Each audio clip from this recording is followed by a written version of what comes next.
I prefer that when someone first sees something of mine that they aren't confronted with the junk concept. I want it to be what it is now, but I like that kind of slow reveal of, hey, wait, I recognize that.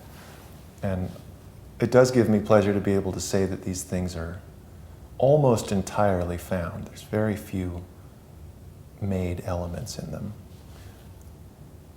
But the whole sort of green cachet that I get out of these things is really an afterthought for me. It's not why. I just enjoy cobbling out of existing shapes.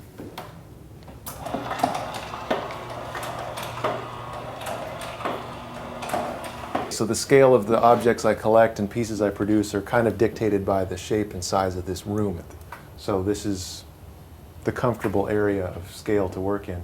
Aluminum having a recycling value, you can get it more places. A broken wooden chair disappears from the earth as soon as its leg snaps, so these are actually more precious than the metal.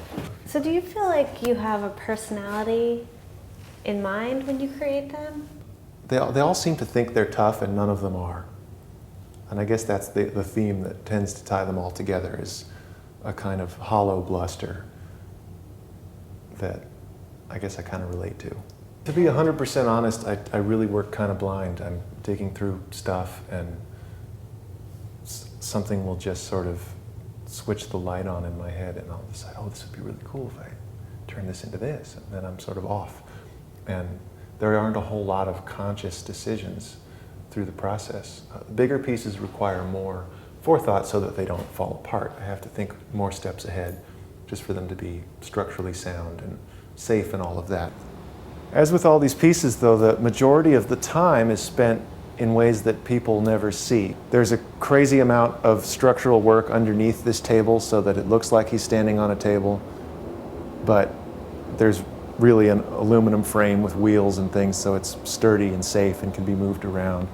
And the same is true around back, mounting all this weight and moving parts that the wood itself couldn't handle the stresses. So the interior had to be framed out in metal. And, you know, all of this will disappear from sight and it will look like arms stuck on an old radio.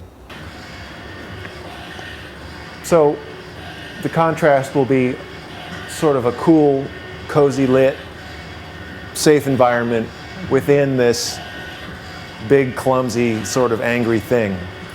Ideally, this is what catches your eye from afar and you're drawn in with one expectation, and then I hope given sort of a balancing experience once you're close enough to see it. So it would have that kind of dichotomy. But it's too soon to say if that's working, so that's just the plan at this stage.